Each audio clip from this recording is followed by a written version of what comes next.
Bismillahirrahmanirrahim. Assalamualaikum warahmatullahi wabarakatuh. Apa kabar anak-anakku sekalian? Bertemu lagi dengan Ibu di pelajaran Bahasa Indonesia. Nah, alhamdulillah ya anak-anak, kita bertemu lagi di pelajaran Bahasa Indonesia, dan di pertemuan kali ini kita akan membahas materi baru, yaitu tentang teks ulasan. Sebelum Ibu menyampaikan materi kita pada pagi hari ini, Ibu akan membacakan terlebih dahulu indikator pencapaian kompetensi yang akan kita capai pada hari ini. Yang pertama yaitu mengidentifikasi pengertian teks ulasan, kemudian yang kedua menelaah tujuan teks ulasan, yang ketiga menelaah unsur-unsur teks ulasan, yang keempat yaitu menceritakan kembali isi teks ulasan ya. Nah, tujuan pembelajaran kita yaitu nantinya setelah kalian menyimak pembelajaran ini, kalian diharapkan mampu mengidentifikasi pengertian, tujuan, unsur, serta menceritakan kembali isi teks ulasan dengan baik. Langsung saja kita ke materinya ya. Nah, anak-anak, kira-kira pernah nggak sih kalian ini membaca buku atau menonton film? Kira-kira pernah atau tidak? Siapa yang pernah membaca buku atau siapa yang pernah menonton film? Pasti pernah ya. Ibu yakin semua anak-anak ibu pernah membaca buku ataupun menonton film. Nah, kalau pernah, kira-kira kalian pernah tidak sih memberikan komentar mengenai buku yang kalian baca atau film yang kalian tonton? Nah, pasti kan kalian berkomentar, oh bukunya bagus, oh filmnya menarik. Nah, itu sama dengan sebuah ulasan, tapi itu hanya ulasan yang disampaikan secara sederhana. Nah, hari ini kita akan membahas tentang teks ulasan, tentang sebuah karya sastra ya. Nah, sebelum itu, mari kita simak sama-sama potongan film berikut ini ya. Kira-kira film apa ya? Kira-kira apakah kalian pernah menonton nih potongan film ini? Coba kita saksikan bersama-sama ya. Sebuah kisah dari kampung gantong di Pulau Belitung. Fenomenal Laskar Pelangi karya Andrea Hirata. Sebuah film dari Riri Riza. Miles Films dan Mizan Productions mempersembahkan film layar lebar yang paling dinantikan tahun ini. Dua orang guru yang luar biasa. Sekarang kita akan memasuki kelas berhitung. Keluarkan diri-dirimu. Tugas kita memanglah berat, tapi kita punya kewajiban memberi pendidikan pada anak-anak yang tidak mampu nih. Dili, ini Lenggang. Di mana Harun, Lenggang? Iya betul, pandai Harun. Kalian harus punya keberanian, punya keinginan yang kuat dan pantang menyerah menghadapi tantangan macam apa. Keadaan yang tidak adil. Orang-orang udah tidak ada lagi yang mau menyekolahkan anaknya di sini, Mus. Mereka pikir lebih baik anaknya jadi guru.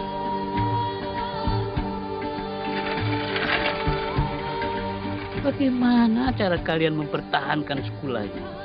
Biayanya, gajinya. Walau tinggal 10 murid-murid itu titipan Allah. Jadi sekolah ini tidak boleh ditutup. Dan semangat yang tak kunjung padam. Kita semua harus punya cita-cita. Dan di sekolah inilah perjalanan itu kita mulai. Kita harus terus sekolah. 25 cm. 100 untuk dicek. Ayo, terus lagi. Memperkenalkan 12 aktor cilik pendatang baru dari Belitung. Kelakuan anak-anak kuliah itu kayak setan semua. Ini nasi mau dicok, tunggu dulu. Nggak ngerti loh.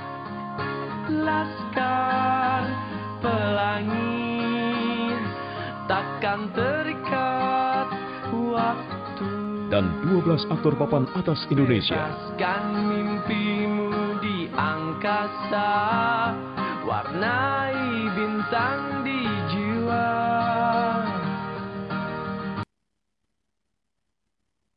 Oke, sudah selesai. Nah, itu tadi adalah potongan film Laskar Pelangi. Ibu yakin di antara kalian pasti sudah ada yang pernah menonton filmnya atau pernah membaca novelnya ya. Nah, ternyata potongan film tadi bisa kita jadikan sebagai sumber bahan ulasan karena film merupakan salah satu bagian dari karya sastra. Nah, ini ya contoh teks ulasan, kita mulai dari identitas karyanya dulu. Nah, judulnya adalah Laskar Pelangi. Karena ini film berarti ada produsernya. Produsernya adalah Mira Lesmana. Kemudian ada sutradaranya, ada Riri Riza, ada penulisnya. Ini bukan penulis bukan penulis novelnya ya. Kalau penulis novelnya kan Andrea Hirata. Karena ini film, maka ini adalah penulis skenarionya. Ini ada 3 orang, ada Salman Aristo, ada Riri Riza, dan juga Mira Lesmana. Kemudian yang mendistribusikannya atau distributornya adalah Mills Film, Mizan Production, dan Cinemark. Nah, durasi filmnya berapa lama? 125 menit. Dan kapan tahun rilisnya? Yaitu tanggal 25 September tahun 2008. Ya, jadi identitas karya, kalau misalnya film tuh seperti ini, ada judul, produser, sutradara, penulis, distributor, durasi, dan tahun rilis, kira-kira seperti ini. Nanti kalau misalnya di buku, biasanya ada penerbit, ada pengarang, kemudian ada tahun terbit. Nah, biasanya dilengkapi juga dengan harga tebal buku. Tebal buku itu maksudnya berapa halaman bukunya, seperti itu. Ya, kira-kira bedanya dengan buku dengan novel itu di situ. Kemudian ini tadi ada sinopsis sedikit tentang cuplikan film ya, cuplikan film yang tadi sudah kita simak bersama-sama. Ini singkat saja, kita lewat. Nah, sekarang tadi kita sudah lihat ada contoh teks ulasan, tapi kira-kira apa sih yang sebenarnya yang dimaksud dengan teks ulasan? Teks ulasan itu apa gitu ya? Nah, di sini kita lihat sama-sama. Jadi teks ulasan ini merupakan teks yang berisi penilaian.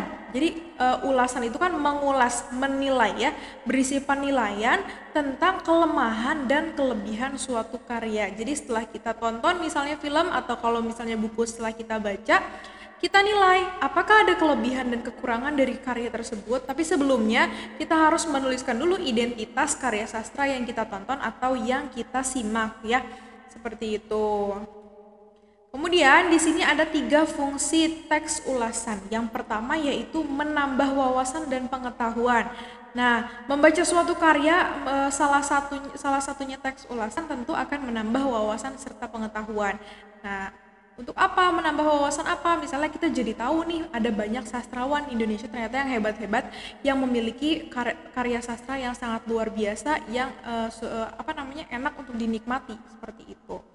Kemudian yang kedua ada melatih berpikir kritis ya. Selain memahami isinya, kita juga akan mengkritisi. Mengkritisi itu maksudnya menilai karya sastra berdasarkan penilaian dan pemahaman. Jadi kita belajar untuk berpikir kritis, menilai apakah si karya sastra ini memiliki kelebihan dan juga kekurangan.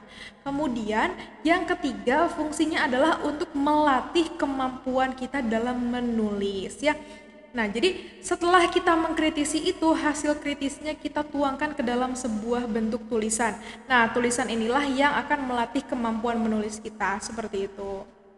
Kemudian ada 4 tujuan teks ulasan. Yang pertama yaitu membantu pembaca untuk mengetahui isi suatu karya sastra. Jadi misalnya kalian ingin membaca sebuah novel, tapi kira-kira novelnya bagus nggak ya?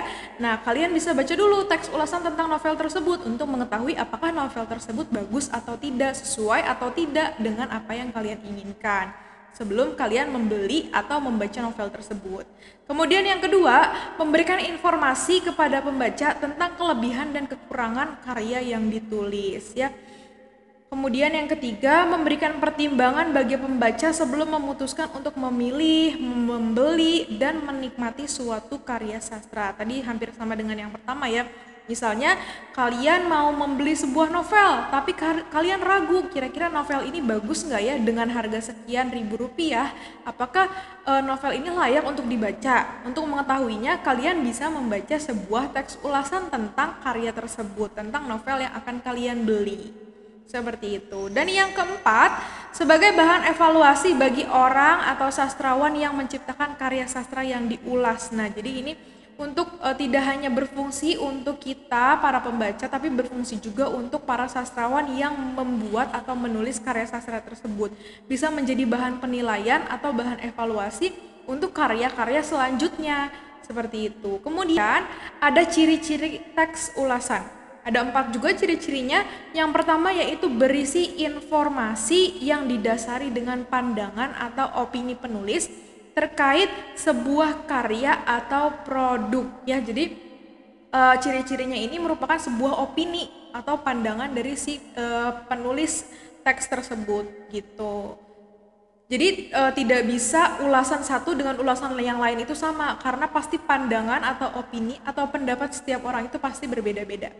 Kemudian yang kedua, memiliki struktur yang terdiri dari orientasi, tafsiran, evaluasi, dan rangkuman. Nanti ini akan kita bahas lebih mendetil ya tentang struktur teks ulasan. Kemudian yang ketiga, ini ada pendapat atau opini berdasarkan dengan fakta yang diinterpretasikan. Artinya walaupun ini teks ulasan merupakan opini atau pendapat, tapi ini berdasarkan fakta sesuai ada nyatanya gitu, ada buktinya. Misalnya memiliki kekurangan, kekurangannya misalnya banyak penulisan yang salah. Nah, walaupun ini hanya opini dari penulis, tapi ada faktanya, ada buktinya bahwa memang di karya sastra itu banyak penulisan yang salah, seperti itu. Kemudian ciri yang keempat yaitu memiliki sebutan lain atau biasa disebut dengan resensi. Nah, jadi anak-anak kalau misalnya kalian mendengar kata resensi, ini sama dengan teks ulasan, seperti itu ya. Kemudian ini yang terakhir, materi kita terakhir hari ini yaitu menceritakan kembali isi teks ulasan tentang hasil karya ya. Kita dapat mencatat poin-poin penting dari setiap paragraf dengan menentukan gagasan pokoknya. Nah, gagasan tersebut kemudian disusun menggunakan kata-kata sendiri di dalam satu buah paragraf gitu. Nah, alhamdulillah materi kita sudah selesai. Nah, semoga materi yang Ibu sampaikan dapat kalian serap dengan baik. Jangan lupa dicatat. Kurang lebihnya Ibu mohon maaf. Wabillahi taufiq wal hidayah. Wassalamualaikum warahmatullahi wabarakatuh.